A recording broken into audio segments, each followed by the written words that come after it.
Orang Jawa adalah masyarakat yang terbiasa mengolah jiwanya. Jadi bukan masalah mistis, bukan masalah klinik, tetapi di Jawa itu sudah mengenal yang namanya kawerujiwo, ilmu jiwa. Dan orang Jawa itu terbiasa mengolah jiwa. Audio Jungle. Audio Jungle. Assalamualaikum warahmatullahi wabarakatuh. Salam kaya Nobita. Banyak orang yang salah paham bahwa orang Jawa dikira memiliki klinik, memiliki bisnis, dan memiliki kekuatan jiwa yang tersendiri. Tidak. Orang Jawa itu adalah orang yang punya budaya untuk olah jiwa. Jadi ilmu jiwa, kawero jiwo, itu sudah menjadi makanan sehari-hari orang Jawa. Di samping olah batin, orang Jawa ada olah jiwa. Olah jiwa itu penting untuk membangun citra manusia dan keagungan, serta menjadi orang yang betul-betul menerapkan kesantunan dan kesopanan dalam hidup. Nah, bagaimana orang Jawa mengolah ilmu jiwa? Yang pertama adalah meditasi. Meditasi itu dilakukan untuk mencapai kedamaian batin, meningkatkan kesadaran diri, dan meraih ketenangan pikiran. Meditasi orang Jawa tidak dilakukan bertapa di tengah gua, tidak, tetapi dia akan menyendiri, berdiam diri, kemudian merenung, kadang di tempat sepi sendiri, di rumah ya di kursi duduk sendiri sambil diam. Itu meditasi. Dan banyak corak dan gaya meditasi orang Jawa. Ada yang dengan duduk, ada yang dengan tiduran, ada yang dengan usaha-usaha tertentu, dan itu adalah olah jiwa untuk membangun ketenangan. Jadi yang pertama, orang Jawa punya budaya untuk meditasi. Nah, yang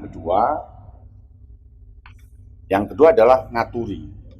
Ngaturi adalah praktek pembersihan diri dengan cara berpuasa atau menjaga diri dari makanan tertentu. Jadi di orang Jawa ada yang namanya ngaturi. Ngaturi itu artinya memberikan asupan pada jiwanya dengan cara berpuasa, dengan cara menahan sesuatu dan mengisi sesuatu. Jadi ngaturi itu artinya memberi, tetapi memberi asupan kejiwaan dengan cara merefleksikan diri, apa yang sudah dilakukan dan apa yang belum dilakukan. Itu namanya ngaturi. Nah, yang ketiga adalah ngelayang. Ngelayang adalah praktek membaca buku-buku spiritual atau doa untuk mencapai keseimbangan batin. Nah, di Jawa ada tradisi ngelayang. Ngelayang itu mendalami buku tentang doa, tentang filsafat hidup, bahkan berdiskusi dengan teman, dengan orang jauh, bertamu, ke keluarga tua, hanya untuk melayang. Melayang itu adalah mendapatkan informasi tambahan dalam diri orang itu sehingga kejiwaannya akan berubah menjadi lebih baik. Kemudian yang keempat, nyekar. Nyekar adalah praktek ziarah ke makam leluhur untuk tempat suci lainnya untuk mencari keberkahan dan kedamaian batin. Nah, di Jawa ada tradisi nyekar. Nyekar itu mendatangi kuburan nenek moyangnya hanya untuk menjernihkan batinnya, untuk mengingatkan kembali sesuatu yang baik dan tidak baik, serta tentunya yang paling utama adalah mendoakan kepada Allah terhadap arwah yang telah mendahului. Dan ke makam itu tidak untuk menduakan, tidak untuk mistik, tidak, tetapi sebenarnya untuk olah jiwa orang Jawa. Kejiwaannya terlatih dengan cara nyekar tadi. Nyekar itu ke kuburan lalu memberikan bunga, menenangkan diri, berdoa, menguatkan motivasi dan keinginannya, serta memohon pada Allah Subhanahu wa Ta'ala untuk diberi keselamatan. Itulah olah jiwa orang Jawa. Nah, berikutnya yang kelima adalah ngunduh mantu. Ngunduh mantu adalah praktek meresapi seni tradisional Jawa seperti gamelan, tari, atau wayang. Ngunduh mantu itu juga merupakan cara orang Jawa untuk melatih kejiwaannya. Kejiwaan itu bagaimana dia akan menerima keluarga baru, menerima orang lain yang kecil tidak pernah dirawat, sekarang merawat baru dan mendapatkan besan. Nah, disitulah olah jiwa dengan menghargai anaknya lewat tanggapan seni, budaya, tari, dimeriahkan. Itu sebenarnya untuk olah jiwa, menaikkan derajat kesadaran berpikir di tingkat keluarga menjadi kesadaran berpikir antar keluarga yang berbeda yang menyatu. Makanya di Jawa ada istilah ngunduh mantu. Ngunduh mantu itu ya untuk olah ilmu jiwa orang Jawa. Nah, selanjutnya adalah puasa. Puasa dilakukan untuk membersihkan diri dan meningkatkan kesadaran diri. Jadi puasa itu menjadi tradisi orang Jawa. Bahkan puasa itu jenisnya banyak, perniknya banyak.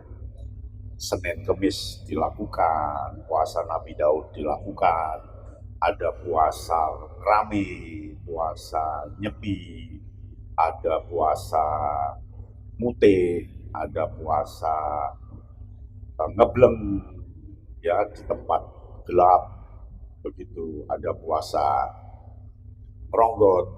Ronggot itu puasa yang hanya makan daun-daunan, tidak makan yang lainnya. Poso mute itu hanya makan nasi dengan tata cara tertentu.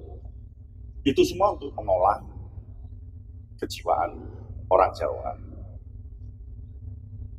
Nah, yang kedelapan adalah yoga Jawa. Yoga Jawa adalah praktek yoga yang dicampur dengan unsur-unsur tradisional Jawa seperti gerakan tari dan doa. Nah, orang Jawa juga melakukan yoga. Yoga itu biasanya dia melakukan gerakan, kemudian berdoa, bersila, hening, meneng, ningnong, dan seterusnya. Itu dalam rangka untuk yoga, bagaimana dia mengontrol dirinya dari pikiran, fisik, hati, serta konasi atau karsa yang akan dilakukan. Jadi orang Jawa juga terbiasa dengan yoga. Ya. Nah, selanjutnya adalah menjaga kesucian hati. Menjaga kesucian hati dilakukan dengan cara tidak menyakiti orang lain, tidak membohongi, dan tidak melakukan tindakan yang merugikan orang lain. Ada tradisi orang Jawa untuk menjaga kejiwaannya, dia menjaga harga dirinya, menjaga tidak menyakiti orang lain, dan menjaga ketersinggungan dari orang lain. Jadi dia tidak berharap orang lain akan tersinggung, dia jaga omongannya, jaga perilakunya, jaga ucapannya, dan seterusnya. Itu salah satu olah ilmu jiwa orang Jawa. Selanjutnya, nah yang ke-9, menjaga hubungan dengan alam.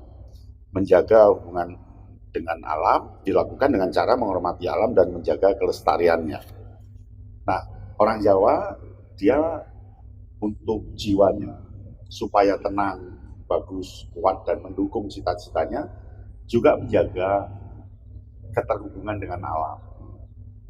Maka orang Jawa tidak mungkin mau merusak alam, ya, tidak mencemari air, kemudian alam dirawat, karena alam itu menjadi bagian hidupnya. Bahkan alam itu punya hubungan timbal balik terhadap kejiwaan seseorang, sehingga alam, tanaman, batu, air, tanah dirawat dengan baik. Maka jangan kaget jika rumah-rumah orang Jawa tanahnya semua penuh dengan tanaman. Tidak ada tanah yang istilahnya tidak tertanami banyak ilalangnya. Tidak. Dia selalu mengolah tanam karena ada hubungan dengan alam. Itulah mengolah jiwa orang Jawa. Nah, yang ke-10 itu berdoa. Berdoa dilakukan untuk memperkuat hubungan dengan Tuhan dan mencapai kedamaian hati. Nah, orang Jawa itu tidak lepas dari berdoa. Kapanpun, dimanapun, dalam kondisi apa, setiap waktu orang Jawa itu berdoa. Berdoa untuk diri dia sendiri, berdoa untuk orang tua dan keluarganya, dan berdoa untuk orang lain. Maka jangan kaget ketika orang Jawa ada ngomong, mugi lancar nggih, semoga lancar ya. Mugi sehat, semoga sehat. Mugi sukses, mugi lancar, mugi selamat, dan seterusnya. Itu sering diucapkan oleh orang Jawa karena itu sudah menjadi tradisi olah jiwa orang Jawa itu lewat berdoa. Jadi orang Jawa itu kekuatan mengolah jiwanya sangat tinggi. Karena percaya bahwa hidup itu di samping fisik, di samping pikiran, hati, dan jiwa. Nah, kejiwaan itulah yang membimbing orang Jawa untuk menjadi orang yang sukses. Demikian ya. Salam kaya Nomintan. Audio Jungle. Audio Jungle.